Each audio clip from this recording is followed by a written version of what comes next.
It happened this past week. A yawning gap in our knowledge filled at last. Humans do it, chimps do it, even educated dogs do it. We all do it. Yawning, when we see or even hear someone else yawning.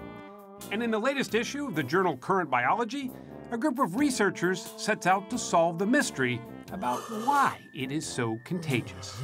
Don't yawn now, just pay attention. The researchers showed 36 adults video clips of people yawning, and then instructed them to alternate between trying to resist their own yawns and yawning as much as they liked. The result?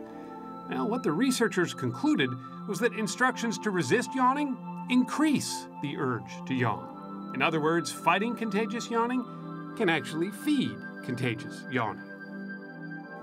No wonder we all do it.